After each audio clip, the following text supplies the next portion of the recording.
So in the last class, we discussed about the PGP, that is pretty good privacy, and that was one of the schemes which was providing the authentication and confidentiality for an email security. The next scheme that we mentioned was regarding SMIME. So in today's class, we will look into SMIME in much detail. So this SMIME basically stands for Secure Multipurpose Internet Mail Extension, which is a security enhancement to the MIME, which is an internet email format standard which is based on the technology from the RSA data security. Now, though both the PGP and the SMIME are on the IETF standards, but SMIME is the one which is used as an industry standard for commercial and organizational use, while the PGP, that is pretty good privacy, it mainly remains as a choice for personal email security for many users. Now, to understand SMIME, we need to first have a general understanding of the underlying email format that it uses, that is just MIME. And to understand the MIME, we need to go back to the traditional email format standard corresponding to RFC 822, which is still commonly used. The most recent version of this format specification is the RFC 5322. RFC basically stands for Request for Comments. So this is one of the most recent versions, that is RFC 5322, which is the Internet Message Format. So first we will look into the two earlier standards and then we'll move into the discussion of SMIME. So here we have RFC 5322, which is basically defining a format for the text messages that are sent using the electronic mail. So it is the standard for internet based text mail messages and one which is commonly being used. In the RFC 5322 context, basically messages are viewed as having an envelope and contents. The envelope contains the information which is needed to accomplish transmission and delivery. The contents will compose the object to be delivered to the recipient. The RFC 5322 standard applies only to the contents. However, the content standard includes a set of header fields that may be used by the mail system to create the envelope, and the standard facilitates the acquisition of such information by the programs. So if you look at the overall structure of a message, that complying to RFC 5322, it is very simple. A message consists of some number of header lines, that is the header, followed by the unrestricted text, which is the body. The header is separated from the body by a blank line. So basically, a message is a ASCII text and all the lines up to the first blank line are assumed to be the headers. Headers or simply the header lines, which can be used by the user as a part of the mail system. And the header line mainly consists of a keyword followed by a colon followed by the keywords arguments. And this format, that is the keyword followed by the colon followed by the keyword arguments, will allow a long line to be broken up into many lines or several lines. And the most frequently used keywords are from, to, subject and date. So let us look into a message of the RFC 5322 that can be sent using the electronic mail. So here is an example. You can see, as I specified, the most frequently used keywords are being used, that is from, to, subject and date. So here you can see the header lines consist of the keywords followed by the colon followed by the keyword arguments. So this is an example. Another field that is very commonly used in the RFC 5322 headers is the message ID, and this field usually contains a unique identifier which is associated with this message. So this is one example of a text message. So next let us look into what is MIME. MIME, as we have seen earlier from the full form, it stands for the Multi-Purpose Internet Mail Extension, which is basically an extension to the previous RFC 5322 framework. And this MIME is intended to address some of the problems and the limitations of the use of SMTP, that is Simple Mail Transfer Protocol, and RFC 5322 for the electronic mail. So let us look into what are the limitations of SMTP and 5322 which are being addressed by the MIME. So we have the first limitation, which says that SMTP cannot transmit executable files or other binary object. So there are a number of schemes that are in use for converting binary files into a text form that can be used by the SMTP mail systems, which includes the popular Unix to Unix code, encode, and Unix to Unix decode scheme. These basically, that is Unix UU encode and Unix UU decode, are the utilities that are available for encoding and decoding the files that are exchanged between the users or the systems in a network. But none of these is a standard format. So that is why the SMTP and 5322 cannot transmit these executable files, even though there are schemes that are being available.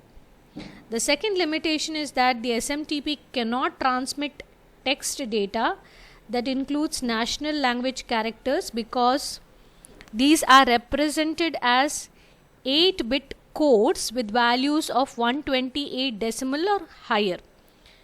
Basically, SMTP is limited to a 7-bit ASCII value.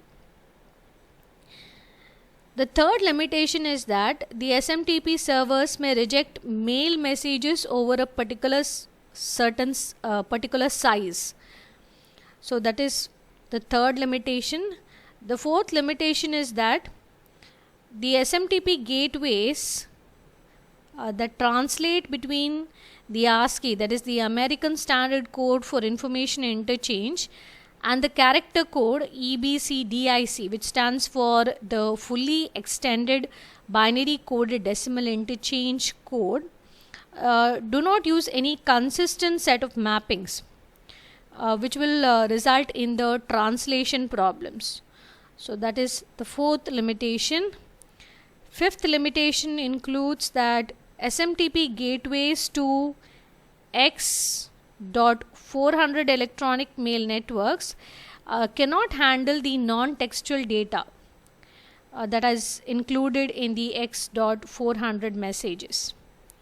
And the last limitation is that some of the SMTP implementations, they do not completely adhere to the SMTP standards which are defined in the RFC 821. So these are the set of limitations of the SMTP or the RFC 5322. Let us look into some of the problems of the SMTP. As we mentioned that the SMTP implementations do not completely adhere to the SMTP standards. So you can have problems such as, say, deletion, addition or reordering of the carriage return and the line feed, truncating or wrapping lines longer than 76 characters, removal of trailing white spaces like the tab and the space characters, padding of lines in a message to the same length, or conversion of tab characters into multiple space characters. So basically, the intention of MIME is to resolve these problems in a manner that it is compatible with the existing RFC 5322 implementations. So just we will look into an overview of the MIME. So MIME specification will include the following elements. The first one, 5 new message header fields are defined, which may be included in an RFC 5322 header, and these fields will provide information about the body of the message. The second one is that there are a number of content formats being defined, so thus standardizing the representations that support the multimedia, electronic, mail. The third one is the transfer encodings which are defined that will enable the conversion of any content format into a form that is protected from alteration by the mail system. So the MIME basically supports all the issues or resolves all the problems that we have seen earlier in the SMTP and the problems that were occurring because they were not adhering to the standards. So let us look into the header fields which are defined by MIME. There are a total of 5 header fields which are defined by MIME. The first one is the MIME version, and this must have a parameter value of 1.0. So this field indicates that the message complies to the RFC standards. The second one is the content type. So this describes the data which is contained in the body with the sufficient detail that the receiving user agent can pick an appropriate agent or a mechanism to represent the data to the user, otherwise deal with the data in an appropriate manner. The third field is the content transfer encoding. This indicates the type of transformation that has been used to represent the body of the message in a way that is acceptable for mail transport. The fourth header field is content ID, which is used to identify MIME entities uniquely in multiple contexts. The fifth one is content description. This is basically a text description of the object with the body, and it's useful when the object is not readable. So among this, any of these fields or all of these fields may appear in the RFC 5322 header, but in some of the cases what happens is that the MIME may support only the version, content type and content transfer encoding fields. So in some cases the content ID and the content description fields may be chosen as optional, so it may be ignored by the recipient implementation. So we can choose either all of these fields to appear in the header or the RFC 5322, or we can choose only the few fields like the version, content type and content transfer encoding. So now let us look into the MIME content type in much detail. So this MIME content types basically is the bulk of the MIME specification. that is concerned with the definition of variety of content types. So this will reflect the need to provide a standardized way of dealing with a wide variety of information representation in the multimedia environment. So you can look at this particular table. Here you can see that there are a total of 7 different major types of content and a total of 15 subtypes. So you have text, multi-part, message, image, video, audio and application to be the 7 major types of the content, and the subtypes are plain, enriched, mixed, parallel, alternative, digest, RFC 822, partial, external body, JPEG, GIF, MPEG, basic, PostScript, octet, string. So now let us look into the first one. We have the text type. Before that, in general, if I have to tell you regarding the content type, a content type basically declares the general type of the data that we are going to be sending, and the subtype will specify a particular format for the type of the data.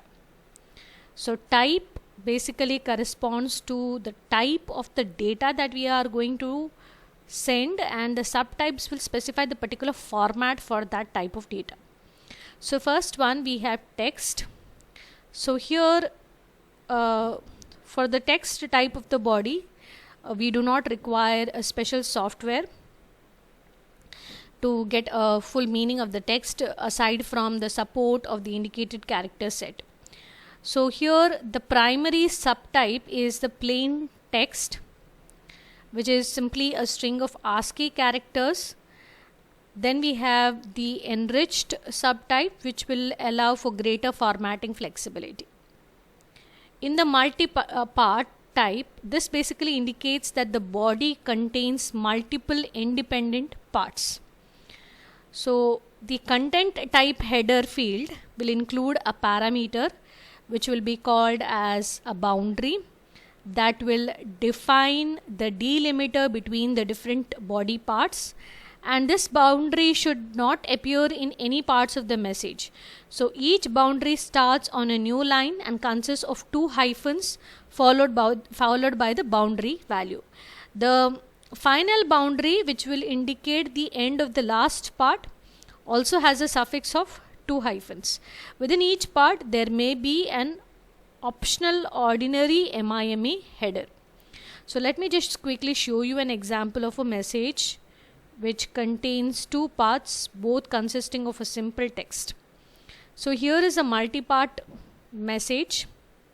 You can see the various keywords that are being used, and we can also see that the header type consists of the parameter which is called as the boundary, and this boundary is a delimiter between the various body parts. So you can see that this boundary is not appearing in any parts of the message, but it starts with a new line. So you can see this is basically 2 hyphens, but it's just that because they are very close together you may not be able to visualize it, but there are 2 hyphens that are present. So this is an example of a multi-part message.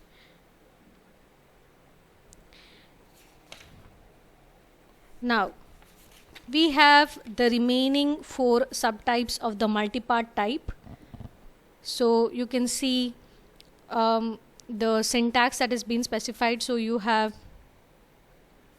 the multi-part mixed type, multi-part mixed subtype, which is basically used when multiple independent body parts that need to be bundled in a particular order.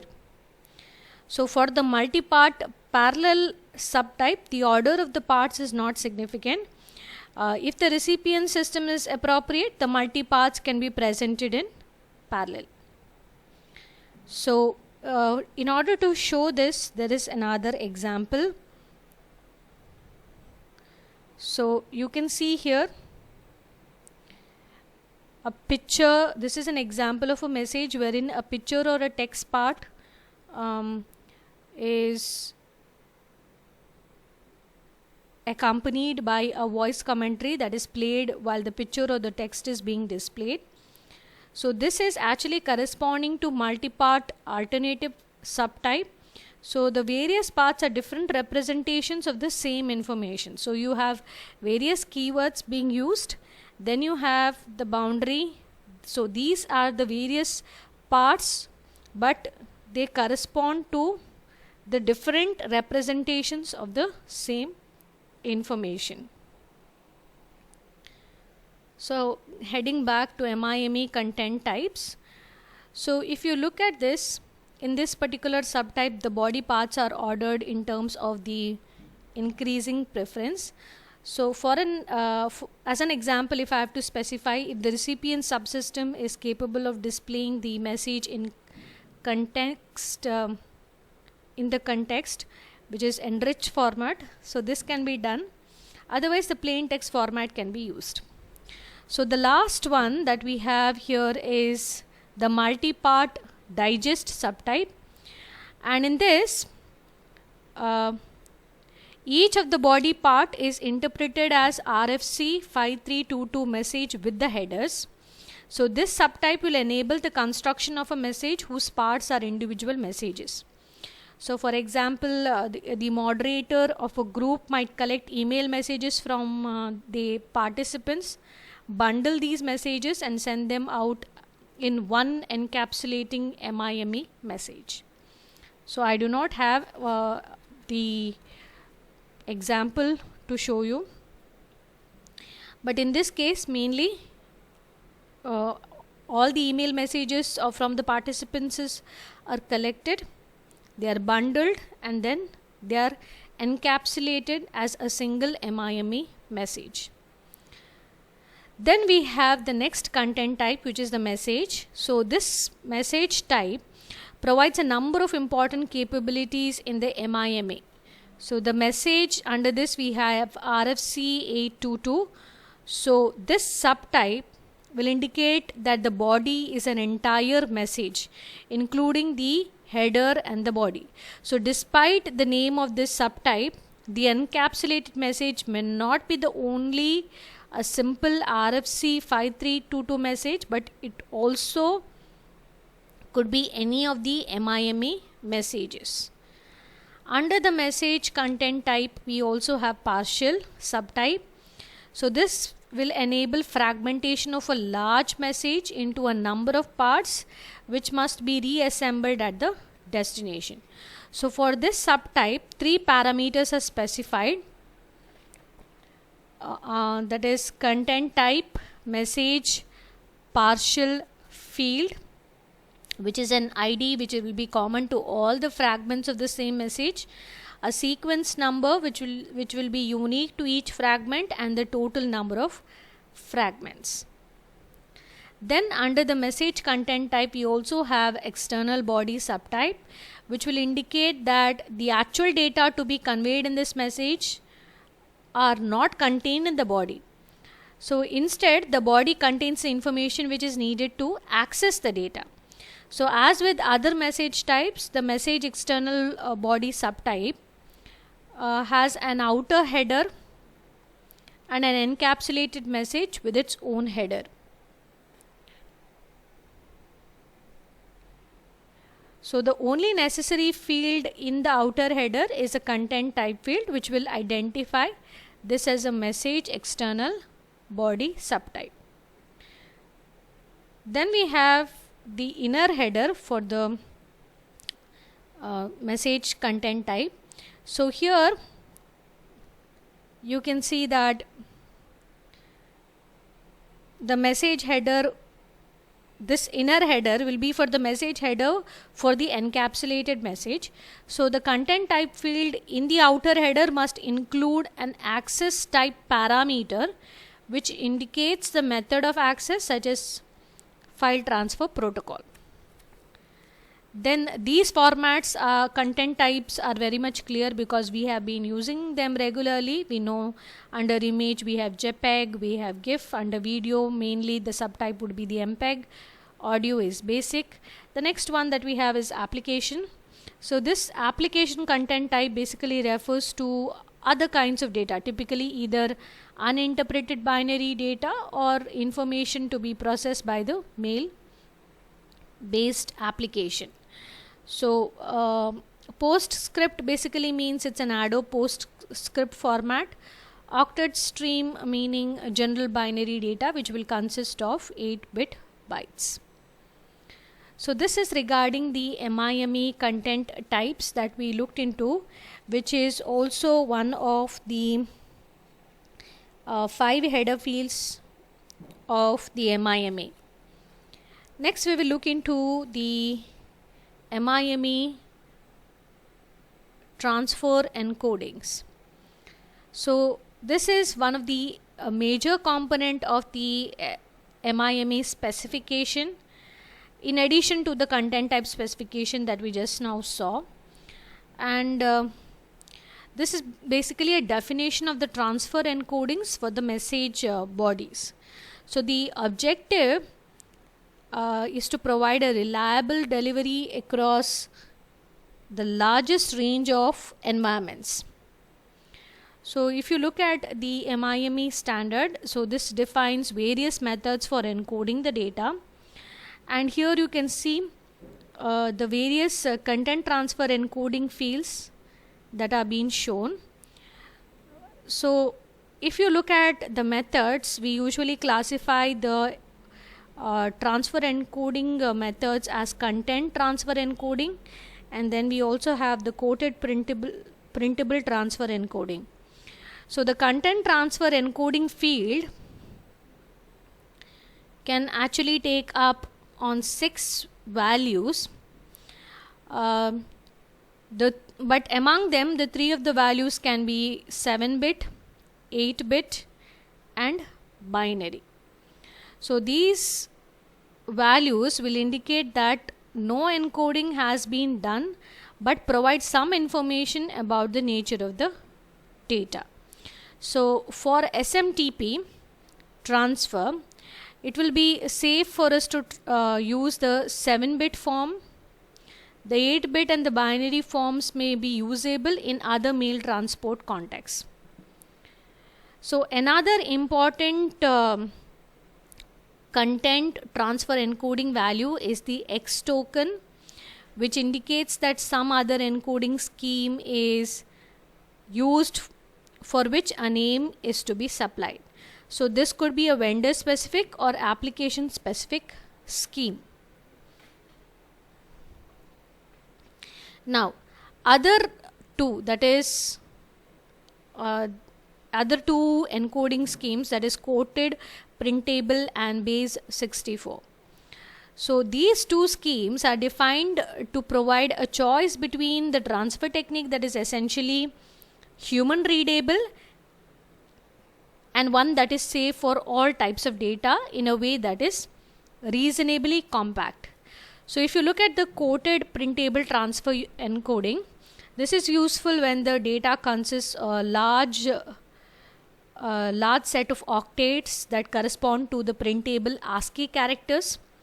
So this basically represents a non-safe characters by hexadecimal representation of their code, and will introduce a reversible line breaks to limit the message lines to 76 characters.